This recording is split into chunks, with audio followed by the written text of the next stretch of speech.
Something different happened last fall. For the first time in a long time, I made a Pixel phone as one of my daily drivers, and it's a decision I don't regret after putting the Pixel 8 Pro through countless photo shootouts and comparisons against all the best phones around. Now that its successor is finally here, I have high expectations for the Pixel 9 Pro XL. That's because the Pixel 8 Pro stuck around for almost a year, even when newer Android phones like the OnePlus 12 and Galaxy S24 Ultra tried to tempt me away from it. Google's rearranging its Pixel lineup because instead of just one flagship model, we are getting two Pro models instead. Technically speaking, the Pixel 9 Pro XL is the direct successor to the Pixel 8 Pro because of their similar sized screens, whereas the Pixel 9 Pro has a much smaller display. I break down all the details about them in my Pixel 9 and Pixel 9 Pro versus Pixel 9 Pro XL comparison. Given the opportunity of the iPhone 15 Pro Max and Galaxy S24 Ultra, Google's arming the Pixel 9 Pro XL with bigger upgrades like newer cameras, more helpful AI features, and a stronger, more durable design. In my Pixel 9 Pro XL review, I will see if it's a worthy update that could convince people to choose it over rival phones. Frankly, I'm annoyed that we are getting back-to-back price hikes because the Pixel 8 Pro launched at $100 more than its predecessor last year with its $999 starting cost. And now with the Pixel 9 Pro XL, it's up by yet another $100 to a starting price of $1,099 in the US. This effectively ends one of the best parts about getting a Pixel phone, their discounted prices. Pixel 9 Pro XL pre-orders are available right now with steep discounts on the flagship phone when you do a trade-in, although it will be available online and select retailers starting on September 4. There's a total of 4 colors at launch: Obsidian, Porcelain, Hazel, and Rose Quartz.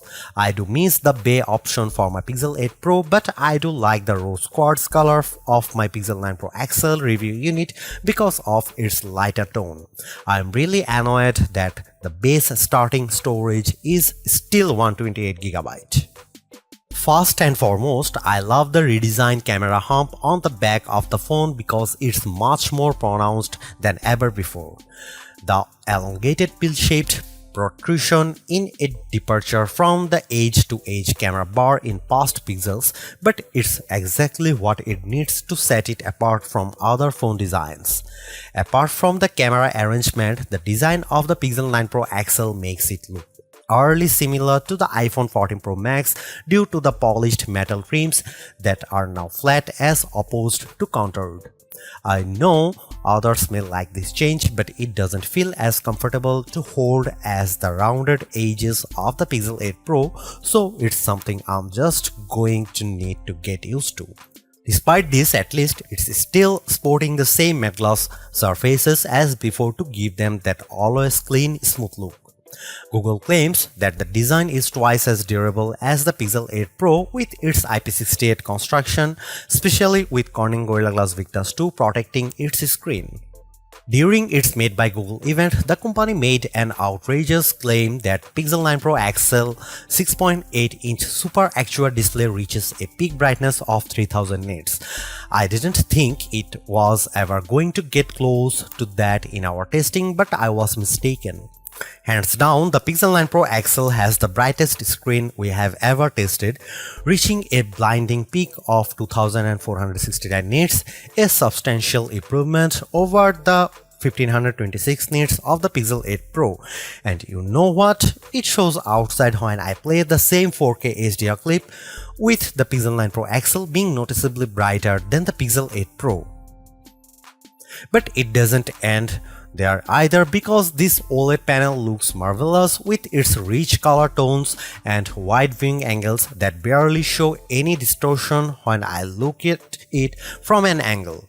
This record-breaking mark is hard to believe, more so when rival phones like Galaxy S24 Ultra tops out at 1326 nits.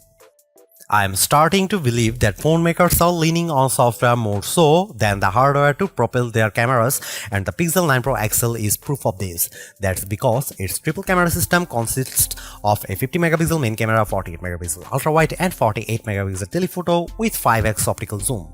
Technically speaking, the main and telephoto cameras are identical to Pixel 8 Pro. However, the ultra wide benefits from a wider f1.7 aperture, which makes it more suitable for low light. While the rear cameras are similar for the most part, it's the selfie camera that gets the biggest upgrade. A pixel crunching 42 megapixel autofocusing front camera with a wider 103-degree field of view. I won't spill the beans on how it performs just yet, but it's undoubtedly a big upgrade if you intend on using it a lot. Meanwhile, the camera interface is just as intuitive and robust as ever before. Since it's a Pro model, shutterbugs like myself appreciate the Pro controls that let me dial in a few of the camera settings manually. The only new changes include the Add Me feature, which leans on AR guidance to let the photographer be included in the shot along with how panoramic photos are taken. Here are some camera samples of Google Pixel 9 Pro XL.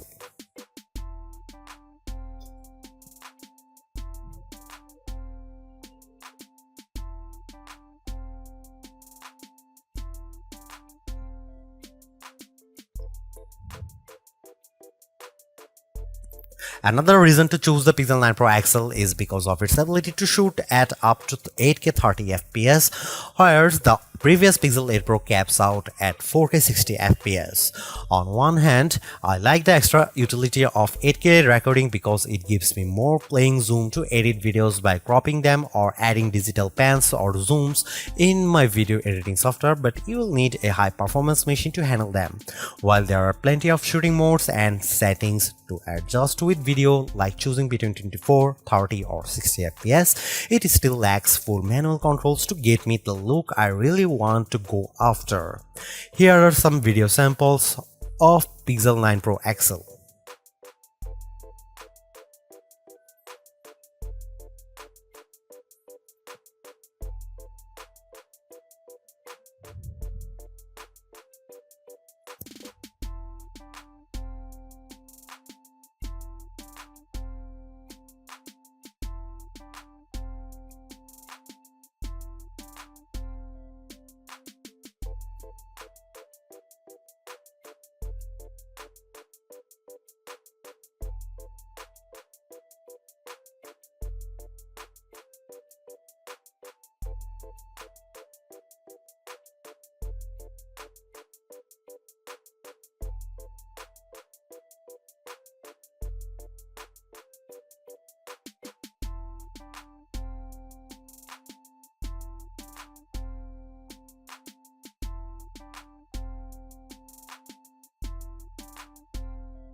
The biggest area of opportunity for the Pixel 9 Pro XL is without a doubt its processing performance, mainly because last year's Tensor G3 underperformed against rival chips like Apple's A17 Pro and Qualcomm's Snapdragon 8 Gen 3.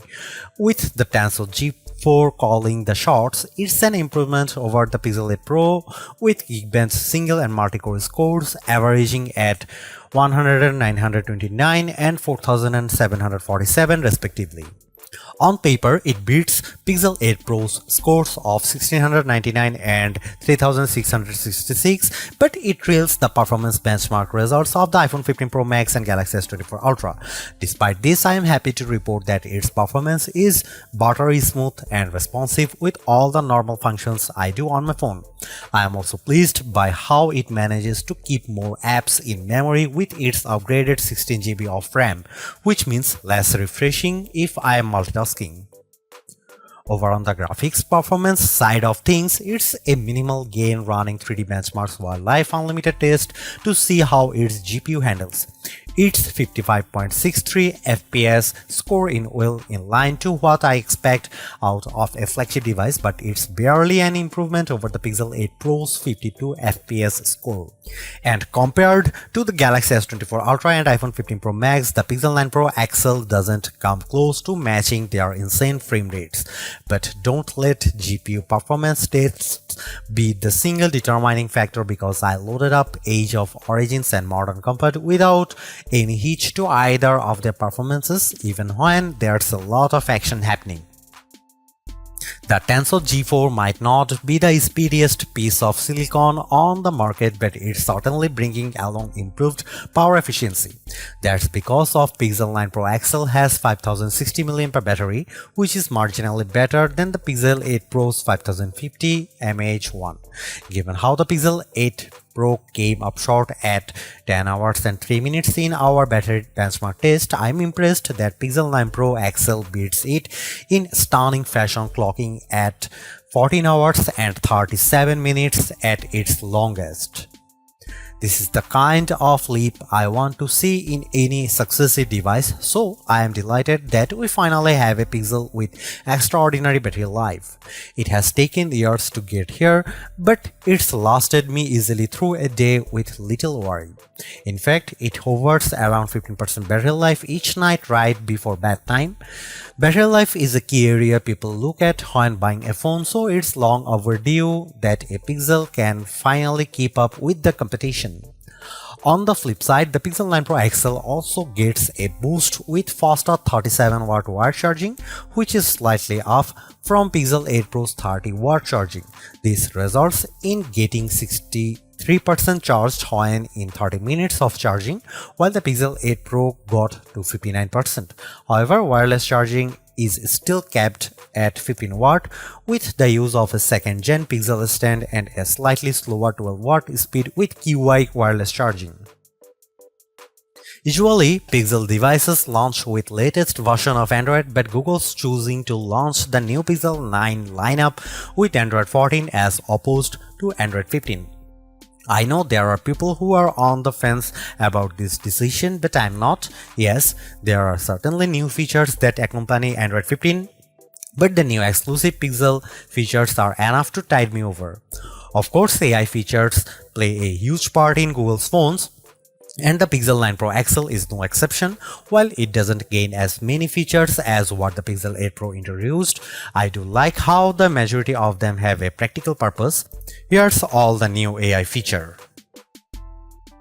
First of all, Google Gemini is the virtual assistant that handles everything on the phone, from asking it to create a list of places to visit on your vacation to controlling your favorite smart home devices. What's even better is that I can access Gemini Live by pressing on the corresponding button in the Gemini app. What I am impressed most about Gemini Live is the assistant's ability to handle natural conversation, like when I ask a follow-up question while it's speaking. It's even better that it sounds like I am having a conversation with an actual person.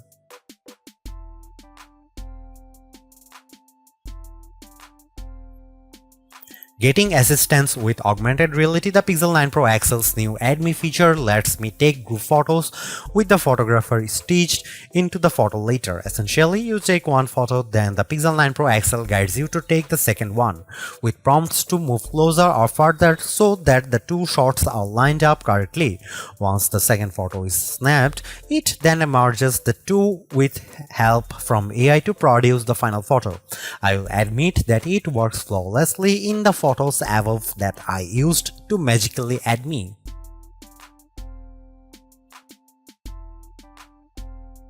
Technically a new feature within Magic Editor. I love how the new Reimagine feature uses generative AI to tweak my photos.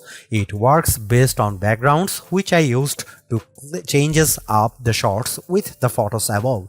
By writing down my request in a text box, I am surprised by how it generates the new set of images in less than 4 seconds. While it does accurately produces what I want, it can still occasionally mess up, but it works nicely for the most part. The first image is the original one in the gallery above, and the rest are generated with the Reimagine feature. Pixel Studio uses a text box to generate new images and sketches based on my description. I asked it to make an image with black cats fighting against Teenage Mutant Ninja Turtles on the bench, and I am astonished by what it produces. Yeah, I get a good chuckle from all of them, but it was super quick at generating the images. No other phone currently offers anything similar to this out of the box, so it's a tool I can see myself using. Clearly, there are improvements with the Pixel 9 Pro XL. Apart from its brighter display and longer battery life, everything else about the Pixel 9 Pro XL feels like its modest upgrade at best, which is made tougher due to its $100 price increase. While the new AI features are helpful, I was hoping for bigger improvements around its camera and processing performance. Given that the Pixel 9 Pro has the same exact camera arrangement as this, there isn't much justification on picking the Pixel 9 Pro XL for photography. And compared to its direct rivals, the Galaxy S24 Ultra and iPhone 15 Pro Max, they definitely cost more but have better performance overall.